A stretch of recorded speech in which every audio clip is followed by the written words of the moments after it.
Había ido yo a visitar a mi amigo el señor Sherlock Holmes cierto día de otoño del año pasado, y me lo encontré muy enzarzado en conversación con un caballero anciano muy voluminoso, de cara rubicunda y cabellera de un subido color rojo. Iba yo a retirarme, disculpándome por mi entremetimiento, pero Holmes me hizo entrar bruscamente de un tirón y cerró la puerta a mis espaldas. Mi querido Watson, no podía usted venir en mejor momento, me dijo con expresión cordial. Creí que estaba usted ocupado. Lo estoy y muchísimo. Entonces puedo esperar en la habitación de al lado. De ninguna manera. Señor Wilson, este caballero ha sido compañero y colaborador mío en muchos de los casos que mayor éxito tuvieron, y no me cabe la menor duda de que también en el de usted me será de la mayor utilidad.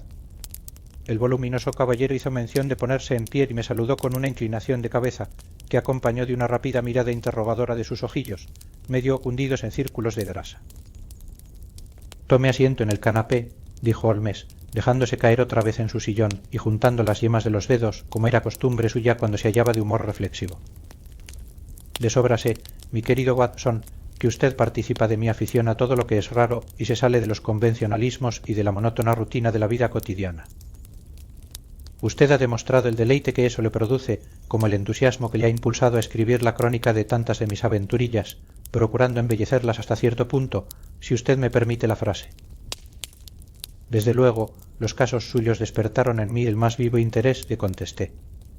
Recordará usted que hace unos días, antes que nos lanzásemos a abordar el sencillo problema que nos presentaba la señorita Marie Sutherland, le hice la observación de que los efectos raros y las combinaciones extraordinarias debíamos buscarlas en la vida misma, que resulta siempre de una osadía infinitamente mayor que cualquier esfuerzo de la imaginación. Sí, y yo me permití ponerlo en duda. En efecto, doctor, pero tendrá usted que venir a coincidir con mi punto de vista, porque en caso contrario iré amontonando y amontonando hechos sobre usted hasta que su razón se quiebre bajo su peso y reconozca usted que estoy en lo cierto. Pues bien, el señor Jabez Wilson, aquí presente, ha tenido la amabilidad de venir a visitarme esta mañana, dando comienzo a un relato que promete ser uno de los más extraordinarios que he escuchado desde hace algún tiempo.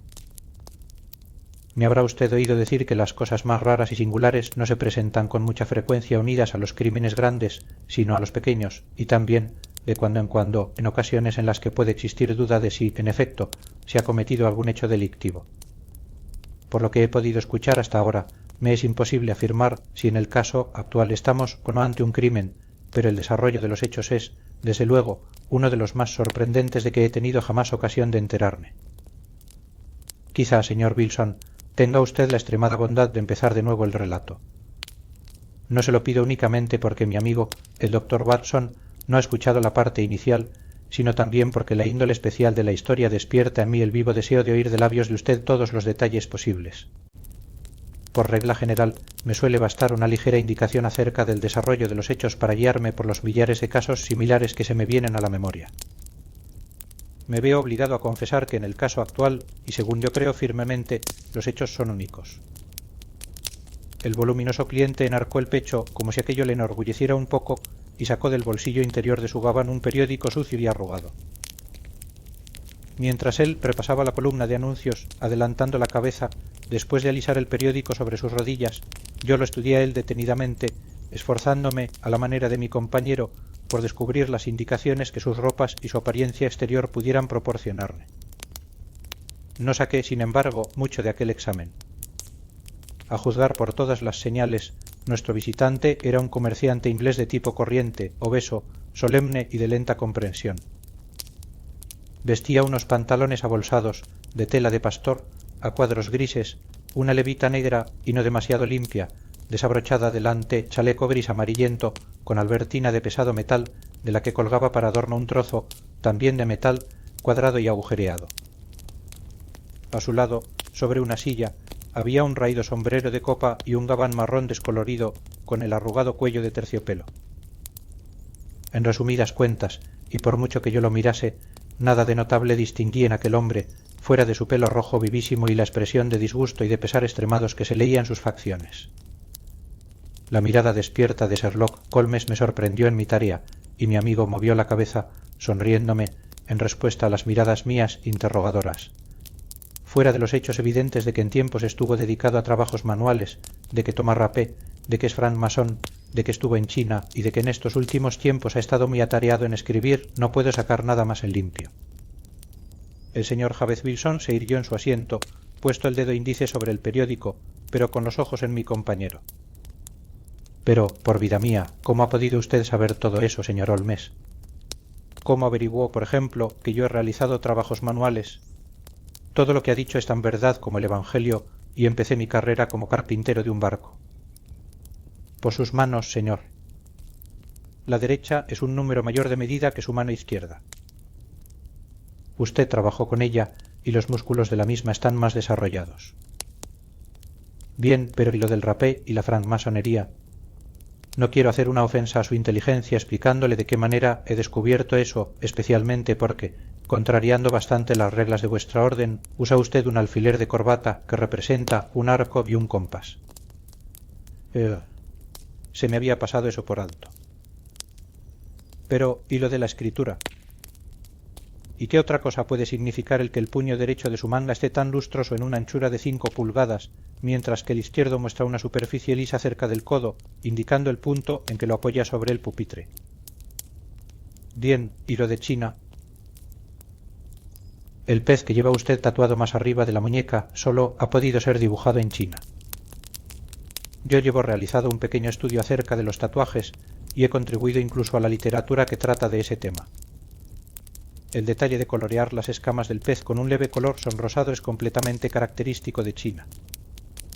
Sí, además de eso, veo colgar de la cadena de su reloj una moneda china, el problema se simplifica aún más.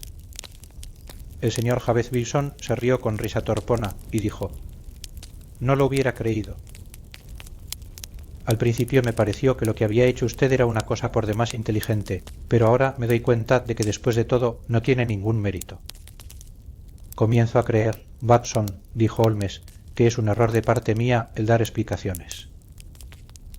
«Omne ignotum pro magnifico», como no ignora usted, y si yo sigo siendo tan ingenuo, mi pobre celebridad, mucha o poca, va a naufragar. ¿Puede enseñarme usted ese anuncio, señor Wilson? Sí, ya lo encontré, contestó él, con su dedo grueso y colorado fijo hacia la mitad de la columna. Aquí está. De aquí empezó todo. Léalo usted mismo, señor. Le quité el periódico y leí lo que sigue. A la Liga de los Pelirrojos, con cargo al legado del difunto Ezeiao Príncipen, se ha producido otra vacante que da derecho a un miembro de la Liga a un salario de 4 libras semanales a cambio de servicios de carácter puramente nominal. Todos los pelirrojos sanos de cuerpo y de inteligencia y de edad superior a los 21 años pueden optar al puesto. Presentarse personalmente el lunes a las 11 de Duncan Ross, en las oficinas de la Liga Popescubre, Num 7, Flex 3. ¿Qué diablos puede significar esto?, exclamé después de leer 2 veces el extraordinario anuncio. Holmes se rió por lo bajo y se retorció en su sillón, como solía hacer cuando estaba de buen humor. ¿Verdad que esto se sale un poco del camino trillado?, me dijo. Y ahora, señor Wilson, arranque desde la línea de salida y no deje nada por contar acerca de usted, de su familia y del efecto que el anuncio ejerció en la situación de usted. Pero antes, doctor, apunte el periódico y la fecha. Es el Morning Chronicle del 27 de abril de 1890. Exactamente, de hace 2 meses. Muy bien. Veamos, señor Wilson. Pues bien, señor Holmes, como le contaba a usted, dijo Jabez Wilson secándose el sudor de la frente, yo poseo una pequeña casa de préstamos en Coburg Square, cerca de la City. El negocio no tiene mucha importancia y durante los últimos años no me ha producido sino para ir tirando. En otros tiempos podía permitirme tener 2 empleados, pero en la actualidad solo conservo uno y aun a este me resultaría difícil poder pagarle, de no ser porque se conforma con la mitad de la paga con el propósito de aprender el oficio. ¿Cómo se llama este joven de tan buen conformar?, preguntó Sherlock Holmes.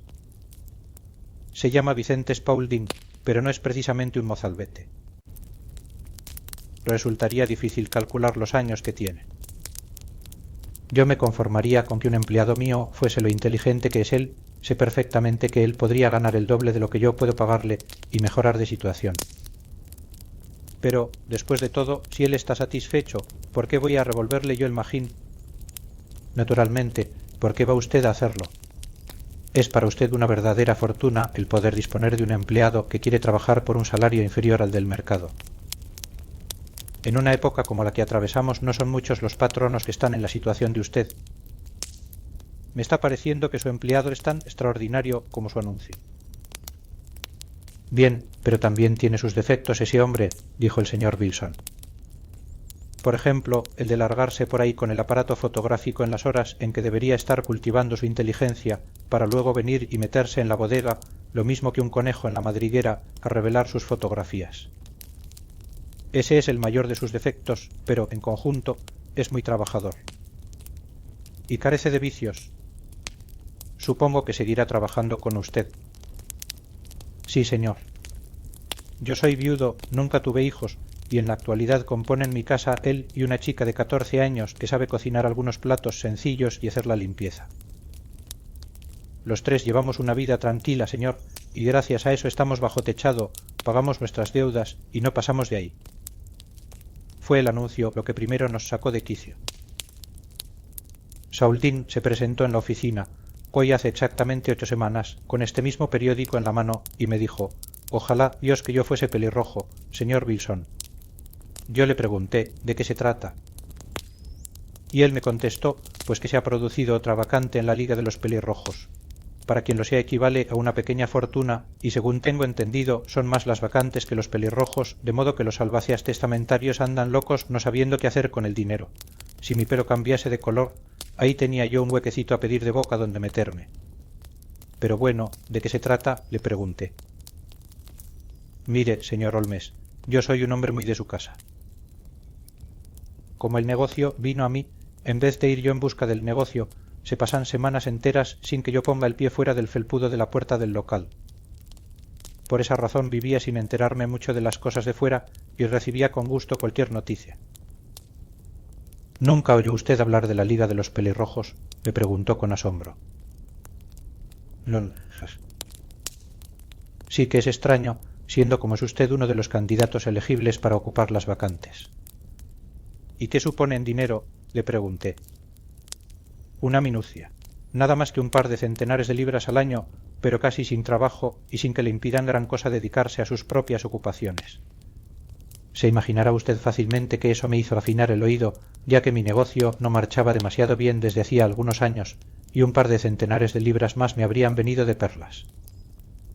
Explíqueme bien ese asunto, le dije. Pues bien, me contestó mostrándome el anuncio, usted puede ver por sí mismo que la Liga tiene una vacante, y en el mismo anuncio viene la dirección en que puede pedir todos los detalles. Según a mí se me alcanza, la Liga fue fundada por un millonario norteamericano, Ezeyao Prince, hombre raro en sus cosas. Era pelirrojo, y sentía mucha simpatía por los pelirrojos, por eso, cuando él falleció, se vino a saber que había dejado su enorme fortuna encomendada a los albaceas con las instrucciones pertinentes a fin de proveer de empleos cómodos a cuantos hombres tuviesen el pelo de ese mismo color. Por lo que he oído decir, el sueldo es espléndido y el trabajo escaso. Yo le contesté, pero serán millones los pelirrojos que los soliciten. No tantos como usted se imagina, me contestó. Fíjese en que el ofrecimiento está limitado a los londinenses y a hombres mayores de edad.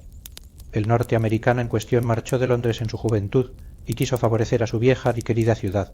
Me han dicho, además, que es inútil solicitar la vacante cuando se tiene el pelo de un rojo claro o de un rojo oscuro. El único que vale es el color rojo auténtico, vivo, llameante, rabioso.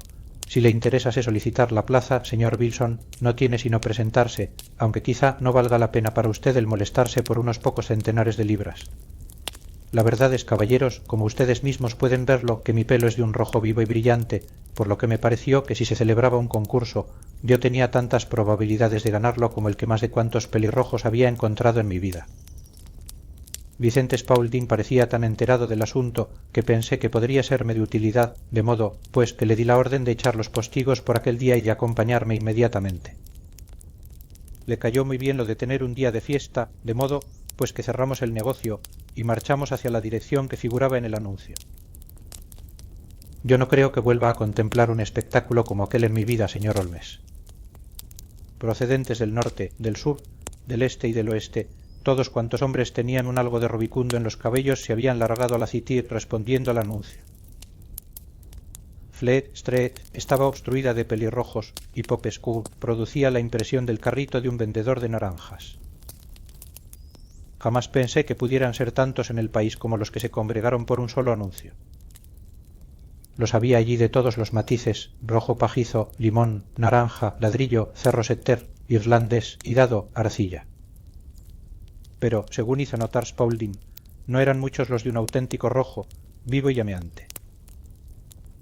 Viendo que eran tantos los que esperaban, estuve a punto de renunciar, de puro desánimo, pero Spaulding no quiso ni oír hablar de semejante cosa. Yo no sé cómo se las arregló, pero el caso es que a fuerza de empujar a este, apartar al otro y chocar con el de más allá, me hizo cruzar por entre aquella multitud, llevándome hasta la escalera que conducía a las oficinas. Fue la suya una experiencia divertidísima, comentó Holmes, mientras su cliente se callaba y refrescaba su memoria con un pellizco de rapé. Prosiga, por favor, el interesante relato. En la oficina no había sino un par de sillas de madera y una mesa de tabla, a la que estaba sentado un hombre pequeño y cuyo pelo era aún más rojo que el mío. Conforme se presentaban los candidatos les decía algunas palabras, pero siempre se las arreglaba para descalificarlos por algún defectillo.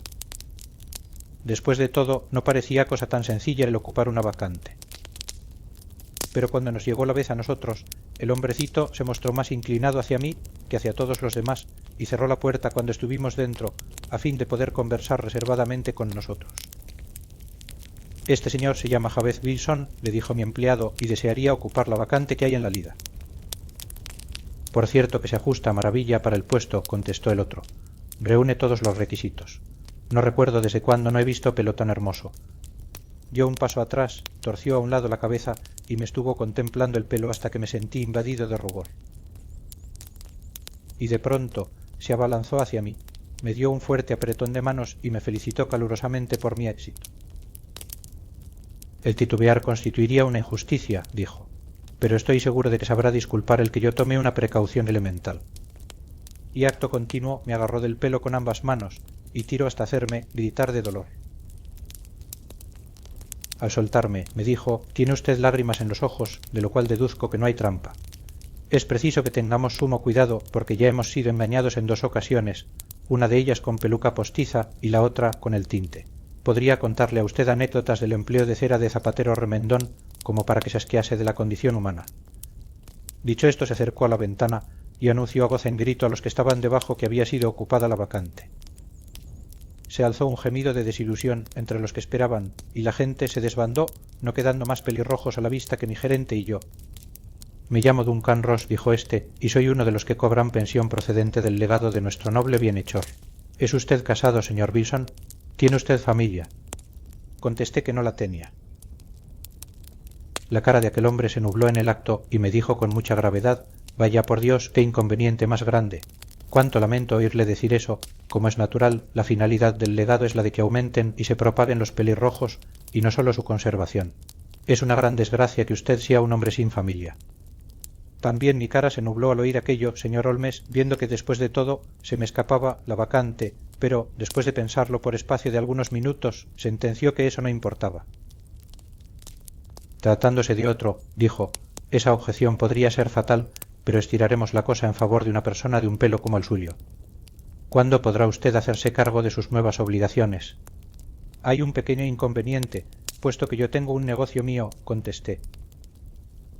Oh, no se preocupe por eso, señor Wilson, dijo Vicente Spaulding. Yo me cuidaré de su negocio. ¿Cuál será el horario?, pregunté. De 10 a 2. Pues bien, el negocio de préstamos se hace principalmente a eso del anochecido, señor Holmes, especialmente los jueves y los viernes, es decir, los días anteriores al de paga me venía, pues, perfectamente el ganarme algún dinerito por las mañanas. Además, yo sabía que mi empleado es una buena persona y que atendería a todo lo que se le presentase. Ese horario me convendría perfectamente, le dije. ¿Y el sueldo? 4 libras a la semana. ¿En qué consistirá el trabajo? El trabajo es puramente nominal. ¿Qué entiende usted por puramente nominal? Pues que durante esas horas tendrá usted que hacer acto de presencia en esta oficina, o por lo menos en este edificio. Si usted se ausenta del mismo, pierde para siempre su empleo. Sobre este punto es terminante el testamento, Si usted se ausenta de la oficina en estas horas, falta a su compromiso. Son nada más que 4 horas al día y no se me ocurrirá ausentarme, le contesté.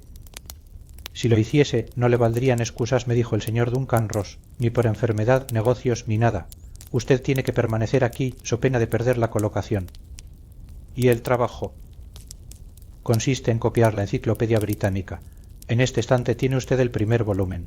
Usted tiene que procurarse tinta, plumas y papel secante, pero nosotros le suministramos esta mesa y esta silla. Puede usted empezar mañana. Desde luego que sí, le contesté. Entonces, señor Jabez Wilson, adiós y permítame felicitarle una vez más por el importante empleo que ha tenido usted la buena suerte de conseguir.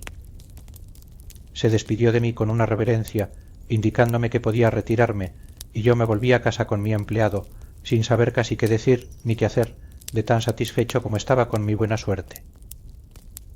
Pues bien, me pasé el día dando vueltas en mi cabeza al asunto, y para cuando llegó la noche, volví a sentirme abatido, porque estaba completamente convencido de que todo aquello no era sino una broma o una superchería, aunque no acertaba a imaginarme qué finalidad podían proponerse.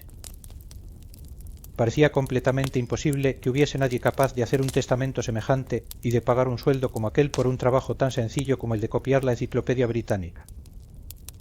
Vicente Spaulding hizo todo cuanto le fue posible por darme ánimos, pero a la hora de acostarme había yo acabado por desechar del todo la idea.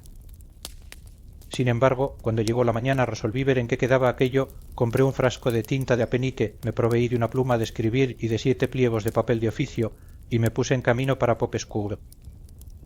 Con gran sorpresa y satisfacción mía, encontré las cosas todo lo bien que podían estar. La mesa estaba a punto y el señor Duncan Ross presente para cerciorarse de que yo me ponía a trabajar. Me señaló para empezar la letra A y luego se retiró, pero de cuando en cuando aparecía por allí para comprobar que yo seguía en mi sitio.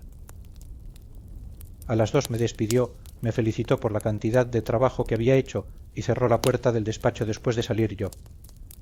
Un día tras otro, las cosas siguieron de la misma forma y el gerente se presentó el sábado, poniéndome encima de la mesa 4 soberanos de oro en pago del trabajo que yo había realizado durante la semana. Lo mismo ocurrió la semana siguiente y la otra. Me presenté todas las mañanas a las 10 y me ausenté a las 2. Poco a poco, el señor Duncan Ross se limitó a venir una vez durante la mañana y al cabo de un tiempo dejó de venir del todo. Como es natural, yo no me atreví, a pesar de eso, a ausentarme de la oficina un solo momento, porque no tenía la seguridad de que él no iba a presentarse, y el empleo era tan bueno y me venía tan bien que no me arriesgaba a perderlo. Transcurrieron de idéntica manera 8 semanas, durante las cuales yo escribí lo referente a los abades, arqueros, armaduras, arquitectura y ática, esperanzado de llegar, a fuerza de diligencia, muy pronto al Abo. Me gasté algún dinero en papel de oficio y ya tenía casi lleno un estante con mis escritos. Y de pronto se acaba todo el asunto. ¿Qué se acabó? Sí, señor. Y eso ha ocurrido esta mañana mismo. Me presenté, como de costumbre, al trabajo a las 10, pero la puerta estaba cerrada con llave y en mitad de la hoja de la misma, clavado con una tachuela, había un trocito de cartulina. Aquí lo tiene, puede leerlo usted mismo. Nos mostró un trozo de cartulina blanca, más o menos del tamaño de un papel de cartas, que decía lo siguiente: ha quedado disuelta. La Liga de los Pelirrojos. 9 octubre 1890. Sherlock Holmes y yo examinamos aquel breve anuncio y la cara afligida que había detrás del mismo, hasta que el lado cómico del asunto se sobrepuso de tal manera a toda otra consideración que ambos rompimos en una carcajada estruendosa. Yo no veo que la cosa tenga nada de divertida, exclamó nuestro cliente, sonrojándose hasta la raíz de sus rojos cabellos. Si no pueden ustedes hacer en favor mío otra cosa que reírse, me dirigiré a otra parte. No, no, le contestó Holmes empujándolo hacia el sillón del que había empezado a levantarse. Por nada del mundo me perdería yo este asunto suyo. Se sale tanto de la rutina que resulta un descanso. Pero no se me ofenda si le digo que hay en el mismo algo de divertido. Vamos a ver qué pasos dio usted al encontrarse con ese letrero en la puerta. Me dejó de una pieza, señor. No sabía qué hacer. Entré en las oficinas de al lado, pero nadie sabía nada. Por último, me dirigí al dueño de la casa, que es contador y vive en la planta baja, y le pregunté si podía darme alguna noticia sobre lo ocurrido a la Liga de los Pelirrojos. Me contestó que jamás había oído hablar de semejante sociedad. Entonces le pregunté por el señor Duncan Ross, y me contestó que era la vez primera que oía ese nombre. Me refiero, señor, al caballero de la oficina número 4, le dije. ¿Cómo? El caballero pelirrojo. Ese mismo. Su verdadero nombre es William Morris. Se trata de un procurador y me alquiló la habitación temporalmente mientras quedaban listas sus propias oficinas. Ayer se trasladó a ellas. ¿Y dónde podría encontrarlo? En sus nuevas oficinas. Me dio su dirección. Eso es Tin Edward Street, número 17, junto a San Pablo. Marché hacia allí, señor Holmes, pero cuando llegué a esa dirección me encontré con que se trataba de una fábrica de rodilleras artificiales y nadie había oído hablar allí del señor William Morris ni del señor Duncan Ross. ¿Y qué hizo usted entonces?, le preguntó Holmes. Me dirigí a mi casa de Sasecoburg Square y consulté con mi empleado. No supo darme ninguna solución, salvo la de decirme que esperase, porque con seguridad que recibiría noticias por carta. Pero esto no me bastaba, señor Holmes. Yo no quería perder una colocación como aquella así como así. Por eso, como había oído decir que usted llevaba su bondad hasta aconsejar a la pobre gente que lo necesita, me vine derecho a usted. Y obró usted con gran acierto, dijo Holmes. El caso de usted resulta extraordinario y lo estudiaré con sumo gusto. De lo que usted me ha informado, deduzco que aquí están en juego cosas mucho más graves de lo que a primera vista parece. ¿Qué si se juegan cosas graves?, dijo el señor Jabez Wilson. Yo, por mi parte, pierdo nada menos que 4 libras semanales. Por lo que a usted respecta, le hizo notar Holmes, no veo que usted tenga queja alguna contra esta extraordinaria liga. Todo lo contrario, por lo que le he oído decir, usted se ha embolsado unas 30 libras, dejando fuera de consideración los minuciosos conocimientos que ha adquirido sobre cuantos temas caen bajo la letra A. A usted no le han causado ningún perjuicio. No, señor. Pero quiero saber de esa gente, enterarme de quiénes son y qué se propusieron haciéndome esta jugarreta, porque se trata de una jugarreta. La broma les salió cara, ya que les ha costado 32 libras. Procuraremos ponerle en claro esos extremos. Empecemos por un par de preguntas, señor Wilson. Ese empleado suyo, que fue quien primero le llamó la atención acerca del anuncio, ¿qué tiempo llevaba con usted? Cosa de un mes. ¿Cómo fue el venir a pedirle empleo? Porque puse un anuncio. No se presentaron más aspirantes que él. Se presentaron en número de 12. ¿Por qué se decidió usted por él? Porque era listo y se ofrecía barato. A mitad de salario, ¿verdad? ¿Cómo es ese Vicente Spaulding? Pequeño, grueso, muy activo, imberbe, aunque no bajará de los 30 años. Tiene en la frente una mancha blanca de salpicadura de algún ácido. Holmes se irguió en su asiento, muy excitado, y dijo: me lo imaginaba. Nunca se fijó usted en si tiene las orejas agujereadas como para llevar pendientes. Sí, señor. Me contó que se las había agujereado una gitana cuando era todavía muchacho. Esen, dijo Holmes recostándose de nuevo en su asiento. ¿Y sigue todavía en casa de usted? Sí, señor. No hace sino un instante que lo dejé. Y estuvo bien atendido el negocio de usted durante su ausencia. No tengo queja alguna, señor. De todos modos, poco es el negocio que se hace por las mañanas. Con esto me basta, señor Wilson. Tendré mucho gusto en exponerle mi opinión acerca de este asunto dentro de un par de días. Hoy es sábado, espero haber llegado a una conclusión allá para el lunes. Veamos, Watson, me dijo Holmes una vez que se hubo marchado nuestro visitante. ¿Qué saca usted en limpio de todo esto? Yo no saco nada, le contesté con franqueza. Es un asunto por demás misterioso. Por regla general, me dijo Holmes, cuanto más estrambótica es una cosa, menos misteriosa suele resultar. Los verdaderamente desconcertantes son esos crímenes vulgares y adocenados, de igual manera que un rostro corriente es el más difícil de identificar. Pero en este asunto de ahora tendré que actuar con rapidez. ¿Y qué va usted a hacer?, le pregunté. Fumar, me respondió. Es un asunto que me llevará sus 3 buenas pipas, y yo le pido a usted que no me dirija la palabra durante 50 minutos. Sherlock Holmes se hizo un ovillo en su sillón, levantando las rodillas hasta tocar su nariz aguileña, y de ese modo permaneció con los ojos cerrados y la negra pipa de arcilla apuntando fuera, igual que el pico de algún extraordinario pajarraco. Yo había llegado a la conclusión de que se había dormido, y yo mismo estaba cabeceando, pero Holmes saltó de pronto de su asiento con el gesto de un hombre que ha tomado una resolución, y dejó la pipa encima de la repisa de la chimenea, diciendo: «Esta tarde toca Sarasate. Cames allí. ¿Qué opina usted, Watson? ¿Pueden sus enfermos prescindir de usted durante algunas horas? Hoy no tengo nada que hacer. Mi clientela no me acapara nunca mucho. En ese caso, póngase el sombrero y acompáñame.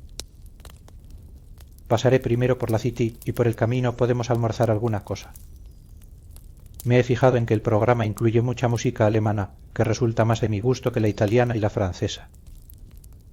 Es música introspectiva y yo quiero hacer un examen de conciencia. Vamos». Hasta Aldersgate hicimos el viaje en el ferrocarril subterráneo.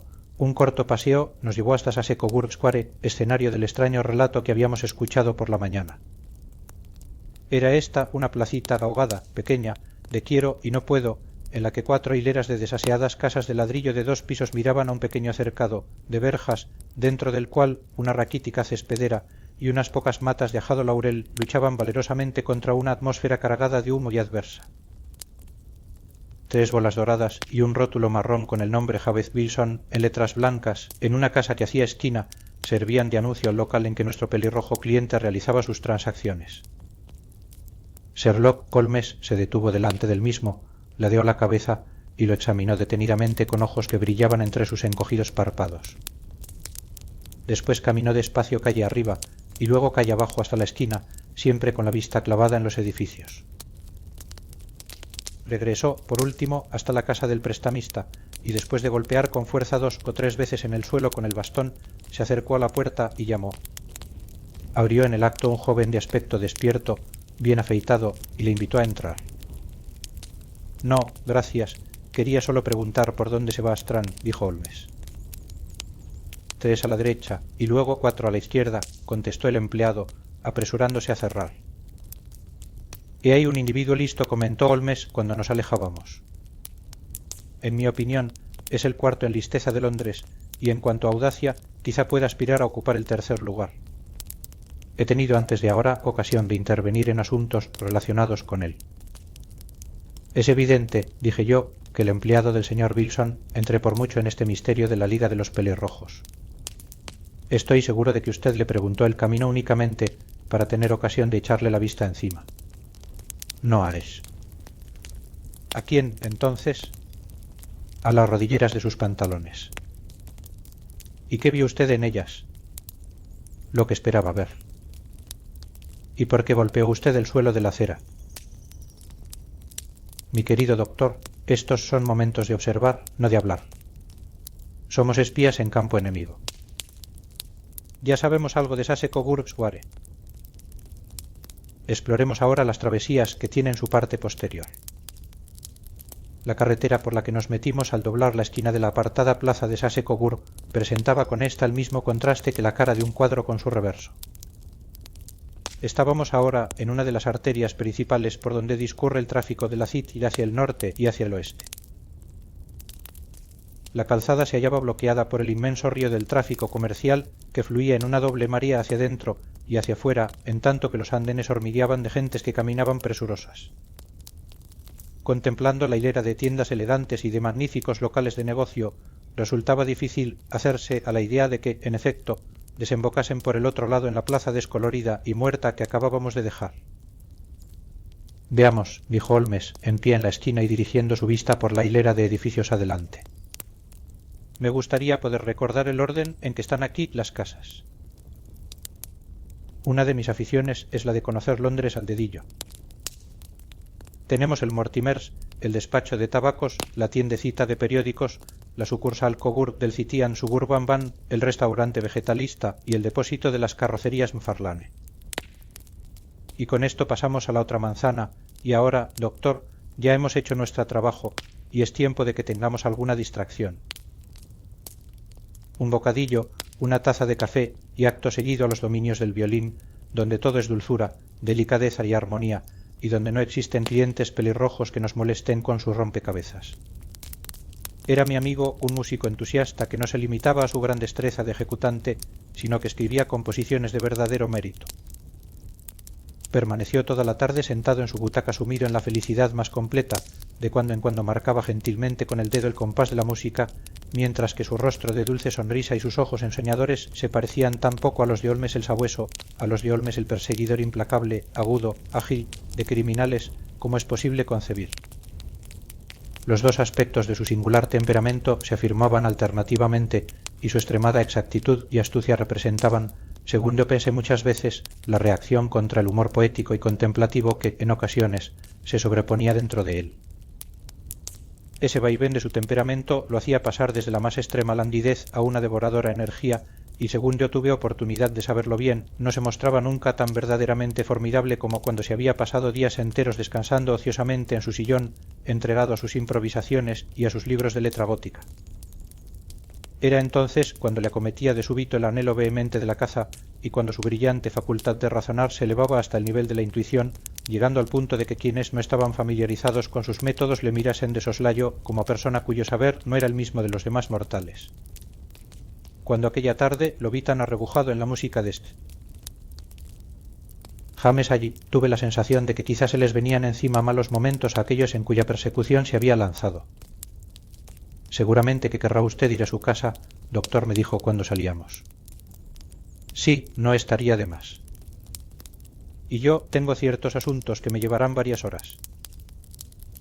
Este de la plaza de Coburg es cosa grave. ¿Cosa grave? ¿Por qué? Está preparándose un gran crimen. Tengo toda clase de razones para creer que llegaremos a tiempo de evitarlo. Pero el ser hoy sábado complica bastante las cosas. Esta noche lo necesitaré a usted. ¿A qué hora? Con que venga a las 10 será suficiente. Estaré a las 10 en Bader Street. Perfectamente. Oigan, doctor. ¿Es ese el revólver al bolsillo? Porque quizá la cosa sea peligrosilla. Me saludó con un vaivén de la mano, giró sobre sus tacones y desapareció instantáneamente entre la multitud. Yo no me temo por más torpe que mis convecinos, pero siempre que tenía que tratar con Sherlock Holmes me sentía como atenazado por mi propia estupidez. En este caso de ahora yo había oído todo lo que él había oído, había visto lo que él había visto, y sin embargo era evidente, a juzgar por sus palabras, que él veía con claridad no solamente lo que había ocurrido, sino también lo que estaba a punto de ocurrir, mientras que a mí se me presentaba todavía todo el asunto como grotesco y confuso. Mientras iba en coche hasta mi casa de Kensington, medité sobre todo lo ocurrido, desde el extraordinario relato del pelirrojo copista de la enciclopedia hasta la visita a Sase Coburg Square y las frases ominosas con que Holmes se había despedido de mí. ¿Qué expedición nocturna era aquella y por qué razón tenía yo que ir armado? ¿A dónde iríamos y qué era lo que teníamos que hacer? Holmes me había insinuado que el empleado barbilampiño del prestamista era un hombre temible, un hombre que quizá estaba desarrollando un juego de gran alcance. Intenté desenredar el enigma, pero renuncié a ello con desesperanza, dejando de lado el asunto hasta que la noche me trajese una explicación. Eran las 9:15 cuando salí de mi casa y me encaminé, cruzando el parque y siguiendo por Ford Street hasta Bayer Street. Había parados delante de la puerta 2 coches Hansom y al entrar en el vestíbulo oí ruido de voces en el piso superior.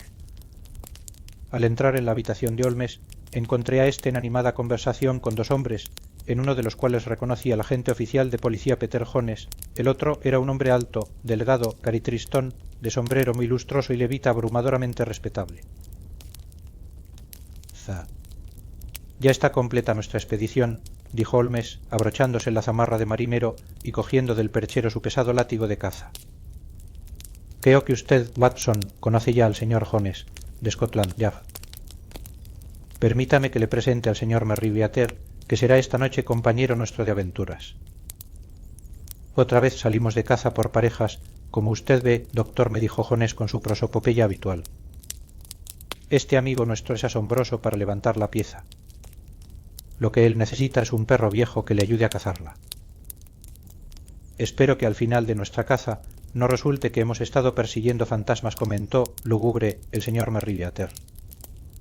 Caballero, puede usted depositar una buena dosis de confianza en el señor Holmes, dijo con engreimiento el agente de policía. Él tiene pequeños métodos propios, y estos son, si él no se ofende porque yo se lo diga, demasiado teóricos y fantásticos, pero lleva dentro de sí mismo a un detective hecho y derecho. No digo nada de más, afirmando que en una o dos ocasiones, tales como el asunto del asesinato de Solto y del tesoro de Agra, ha andado más cerca de la verdad que la organización policíaca. Me basta con que diga usted eso, señor Jones, respondió con deferencia el desconocido. Pero reconozco que echo de menos mi partida de cartas. Por vez primera en 27 años dejo de jugar mi partida de cartas un sábado por la noche. Creo le hizo notar Sherlock Holmes que esta noche se juega usted algo de mucha mayor importancia que todo lo que se ha jugado hasta ahora y que la partida le resultará más emocionante. Usted, señor Merry Beater, se juega unas 30.000 libras esterlinas y usted, Jones, la oportunidad de echarle el guante al individuo a quien anda buscando.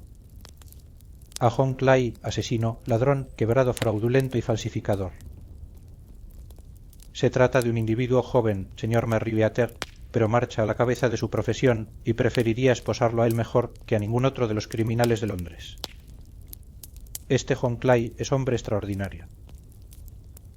Su abuelo era duque de sangre real y el nieto cursó estudios en Eton y en Oxford. Su cerebro funciona con tanta destreza como sus manos, y aunque encontramos rastros suyos a la vuelta de cada esquina, jamás sabemos dónde dar con él. Esta semana violenta una casa en Escocia, y a la siguiente va y viene por Cornwall recogiendo fondos para construir un orfanato. Llevo persiguiéndolo varios años y nunca pude ponerle los ojos encima. Espero tener el gusto de presentárselo esta noche. También yo he tenido mis más y mis menos con el señor John Clay y estoy de acuerdo con usted en que va a la cabeza de su profesión. Pero son ya las 10 bien pasadas y es hora de que nos pongamos en camino. Si ustedes suben en el primer coche, Watson y yo los seguiremos en el segundo. Sherlock Holmes no se mostró muy comunicativo durante nuestro largo trayecto en coche y se arrellanó en su asiento tarareando melodías que había oído aquella tarde. Avanzamos traqueteando por un laberinto inacabable de calles alumbradas con gas y desembocamos, por fin, en Farringdon Street. Ya estamos llegando, comentó mi amigo. Este Merry Beater es director de un banco y el asunto le interesa de una manera personal. Me pareció asimismo bien el que nos acompañase Jones. No es mala persona, aunque en su profesión resulte un imbécil perfecto. Posee una positiva buena cualidad.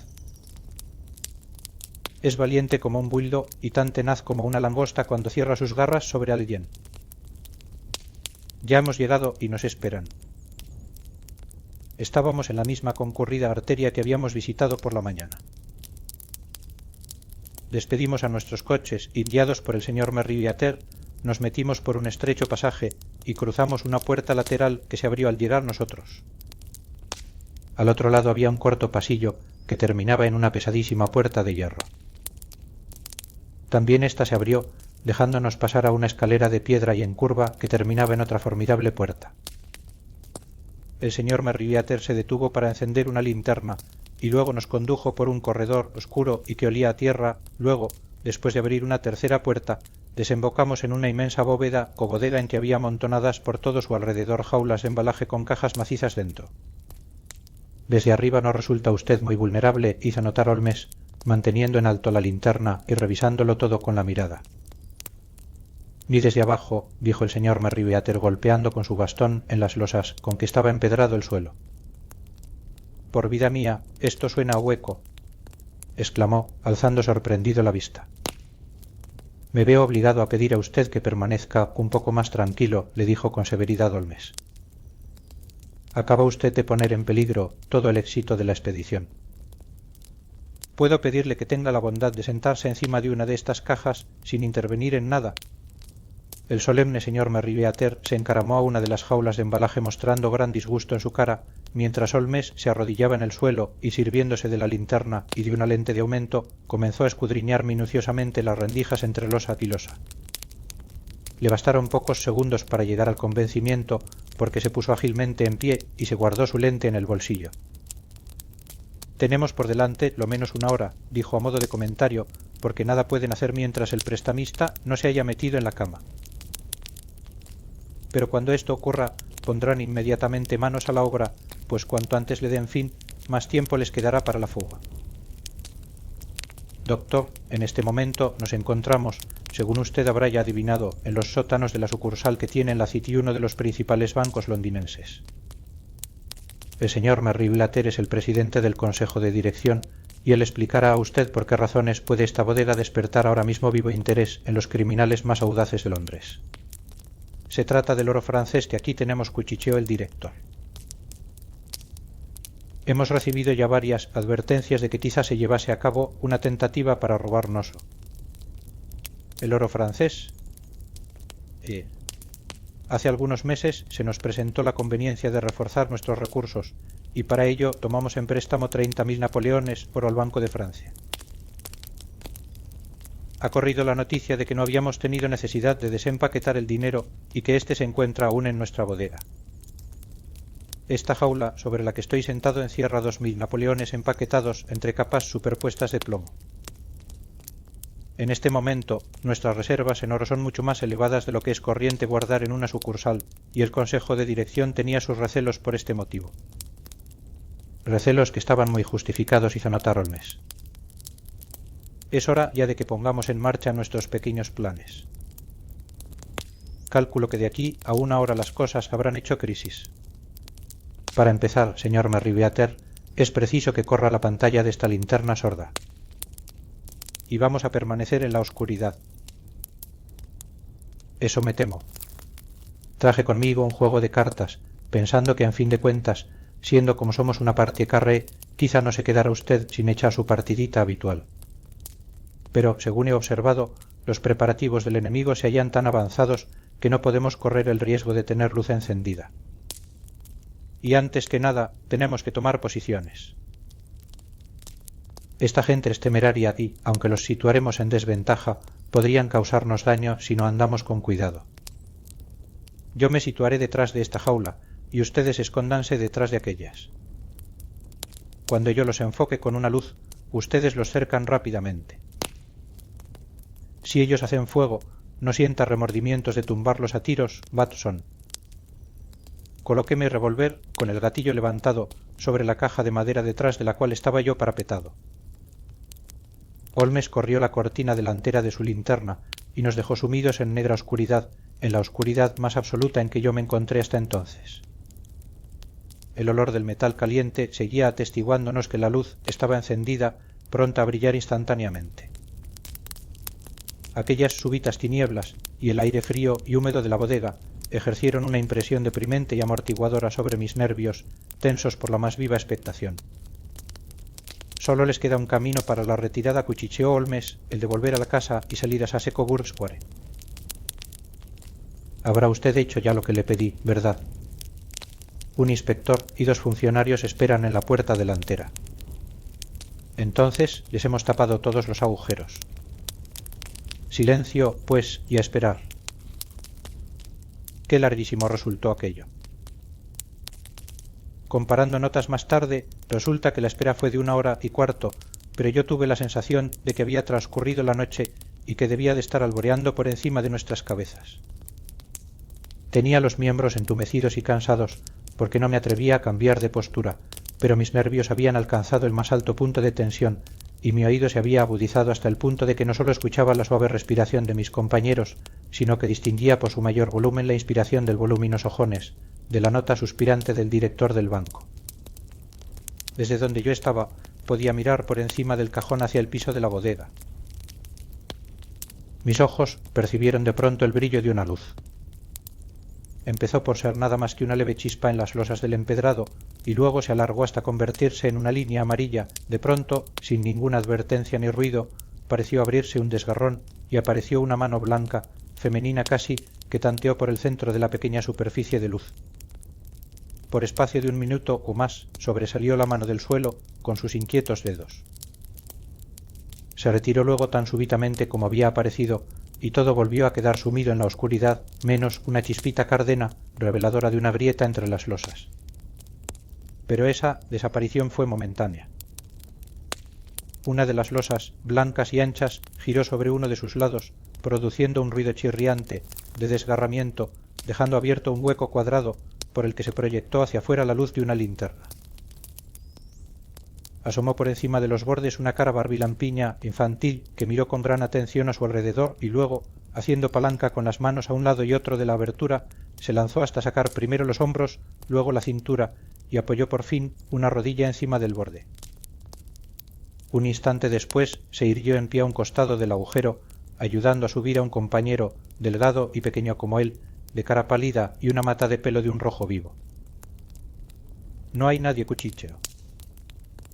Tienes el cortadrío y los talegos. Válgame Dios. Salta, Archie, salta, yo le haré frente. Sherlock Holmes había saltado de su escondite, agarrando al intruso por el cuello de la ropa. El otro se zambulló en el agujero, y yo pude oír el desgarrón de sus faldones en los que Jones había hecho presa. Centelleó la luz en el cañón de un revólver, pero el látigo de caza de Holmes cayó sobre la muñeca del individuo y el arma fue a parar al suelo, produciendo un ruido metálico sobre las losas. Es inútil, John Clay, le dijo Holmes, sin alterarse, no tiene usted la menor probabilidad a su favor. Ya lo veo, contestó el otro con la mayor sangre fría.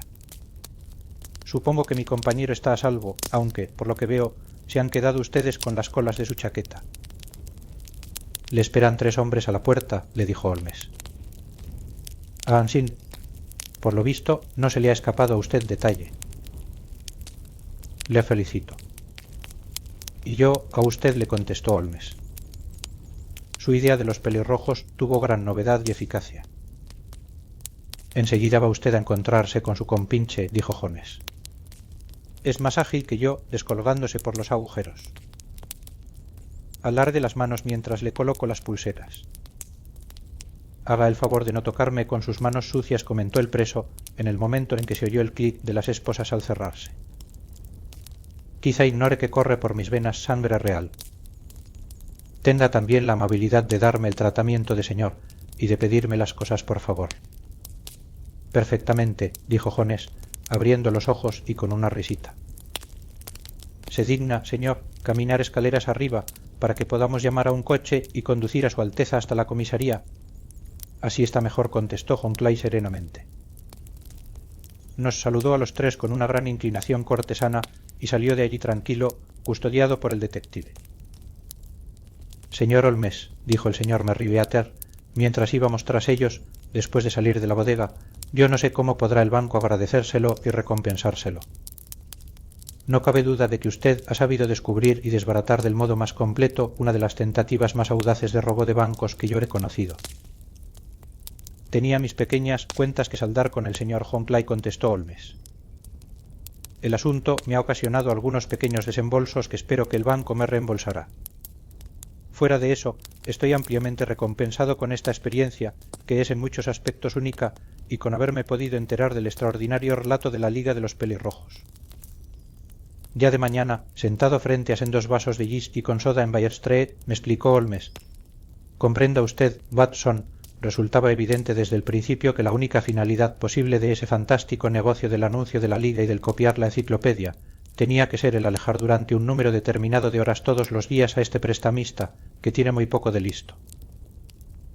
El medio fue muy raro, pero la verdad es que habría sido difícil inventar otro mejor. Con seguridad que fue el color del pelo de su cómplice lo que sugirió la idea al cerebro ingenioso de Clay. Las 4 libras semanales eran un espejuelo que forzosamente tenía que atraerlo, y ¿qué suponía eso para ellos, que se jugaban en el asunto muchos millares? Insertan el anuncio, uno de los granujas alquila temporalmente la oficina, y el otro incita al prestamista a que se presente a solicitar el empleo y entre los dos se las arreglan para conseguir que esté ausente todos los días laborables. Desde que me enteré de que el empleado trabajaba a mitad de sueldo, vi con claridad que tenía algún motivo importante para ocupar aquel empleo. ¿Y cómo llegó usted a adivinar este motivo? Si en la casa hubiese habido mujeres, habría sospechado que se trataba de un vulgar enredo amoroso. Pero no había que pensar en ello. El negocio que el prestamista hacía era pequeño y no había nada dentro de la casa que pudiera explicar una preparación tan complicada y un desembolso como el que estaban haciendo. Por consiguiente, era por fuerza algo que estaba fuera de la casa. ¿Qué podía ser? Me dio en qué pensar la afición del empleado a la fotografía y el truco suyo de desaparecer en la bodega. En ella estaba uno de los extremos de la complicada madeja. Pregunté detalles acerca del misterioso empleado y me encontré con que tenía que habérmelas con uno de los criminales más calculadores y audaces de Londres. Este hombre estaba realizando en la bodega algún trabajo que le exigía varias horas todos los días y esto por espacio de meses. ¿Qué puede ser? Volví a preguntarme. No me quedaba sino pensar que estaba abriendo un túnel que desembocaría en algún otro edificio. A ese punto había llegado cuando fui a visitar el lugar de la acción. Lo sorprendí a usted cuando golpeé el suelo con mi bastón. Lo que yo buscaba era descubrir si la bodega se extendía hacia la parte delantera o hacia la parte posterior. No daba a la parte delantera. Tiré entonces de la campanilla y acudió, como yo esperaba, el empleado. Él y yo hemos librado algunas escaramuzas, pero nunca nos habíamos visto. Apenas si me fijé en su cara. Lo que yo deseaba ver eran sus rodillas. Usted mismo debió de fijarse en lo desgastadas y llenas de arrugas y de manchas que estaban. Pregonaban las horas que se había pasado socavando el agujero. Ya solo quedaba por determinar hacia dónde lo abrían. Doblé la esquina, me fijé en que el City and Suburban Bank daba al local de nuestro amigo y tuve la sensación de haber resuelto el problema. Mientras usted, después del concierto, marchó en coche a su casa, yo me fui de visita a Scotland Yard y a casa del presidente del directorio del banco con el resultado que usted ha visto. ¿Y cómo pudo usted afirmar que realizarían esta noche su tentativa? Le pregunté. Pues bien, al cerrar las oficinas de la Liga daban con ello a entender que ya les tenía sin cuidado la presencia del señor Jabez Wilson, en otras palabras, que habían terminado su túnel. Pero resultaba fundamental que lo aprovechasen pronto ante la posibilidad de que fuese descubierto o el oro trasladado a otro sitio. Les convenía el sábado, mejor que otro día cualquiera, porque les proporcionaba 2 días para huir. Por todas esas razones yo creí que vendrían esta noche. Hizo usted sus deducciones magníficamente, exclamé con admiración sincera. La cadena es larga, pero sin embargo todos sus eslabones suenan a cosa cierta. Me libró de mi fastidio, contestó Holmes, bostezando. Por desgracia, ya estoy sintiendo que otra vez se apodera de mí. Mi vida se desarrolla en un largo esfuerzo para huir de las vulgaridades de la existencia. Estos pequeños problemas me ayudan a conseguirlo. Y es usted un benefactor de la raza humana, le dije yo. Holmes se encogió de hombros y contestó a modo de comentario: pues bien, en fin de cuentas, quizá tengan alguna pequeña utilidad. 50 meces rien lugreces tu, según escribió Gustavo Flaubert a George Sand.